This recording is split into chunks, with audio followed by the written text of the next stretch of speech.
प्रातःकालीन स्नेह वंदन। आप सबको मेरा प्यार भरा नमस्कार। और आप सुन रहे हैं आकाश गंगा स्टोरी बुक और सुनते हैं आज की कहानी। एक प्रसिद्ध कहानी है कि एक आदमी के घर एक सन्यासी मेहमान हुआ। रात में गपशप होने लगी तो सन्यासी ने कहा कि तुम यहाँ क्या ये छोटी मोटी खेती में लगे हो। साइबेरिया में मैं यात्रा पर था तो वहाँ पर ज़मीन इतनी सस्ती है कि लगभग मुफ्त ही मिल जाती है।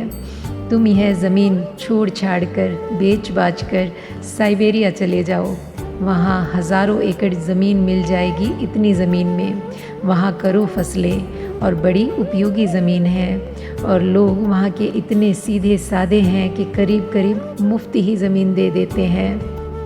उस आदमी की वासना जगने लगी, कामना जगने लगी, तो उसने दूसरे दिन ही सब बेच बाच कर साइबेरिया की राह पकड़ी।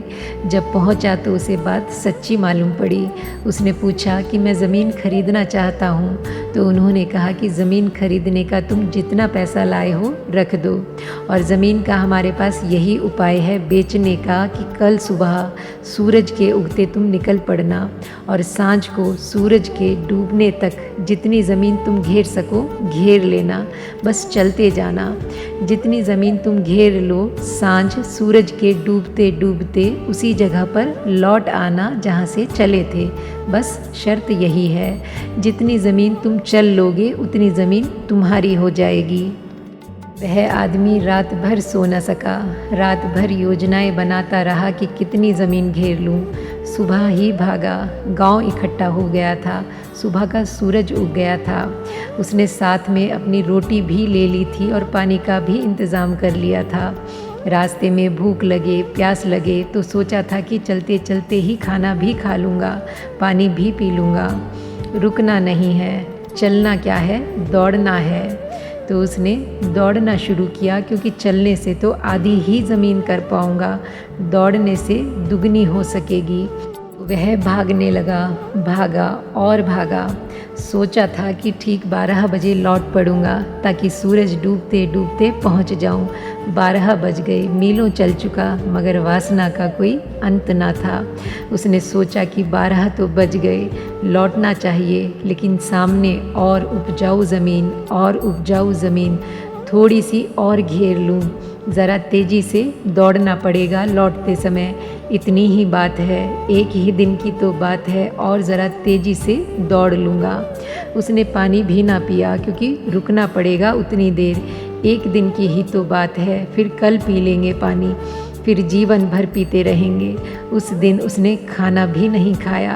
रास्ते में उसने खाना भी फेंक दिया, पानी भी फेंक दिया, क्योंकि उनका वज़न भी ढोना पड़ रहा है, इसलिए दौड़ ठीक से नहीं हो पा रही थी। उसने अपना कोट भी उतार दिया, अपनी टोपी भी उतार दी। जितना निर्भर हो सकता था हो गया। 1 बज गया, लेकिन लौटने का मन नहीं होता, क्योंकि आगे और सुंदर भूमि आती चली जाती है, मगर फिर लौटना ही पड़ा। 2 बजे तक तो लौटा। अब घबराया कि सारी ताकत लगाई, लेकिन ताकत तो चूकने के करीब आ गई थी। सुबह से दौड़ रहा था, हाँफ रहा था, घबरा रहा था कि पहुँच पाऊँगा क्या सूरज डूबते तक या नहीं। सारी ताकत लगा दी, पागल होकर दौड़ा, सब दांव पर लगा दिया, और सूरज डूबने लगा। ज़्यादा दूरी भी नहीं रह गई। लोग दिखाई पड़ने लगे। गांव के लोग खड़े हैं और आवाज़ दे रहे हैं कि आ जाओ आ जाओ, उत्साह दे रहे हैं, भागे आओ।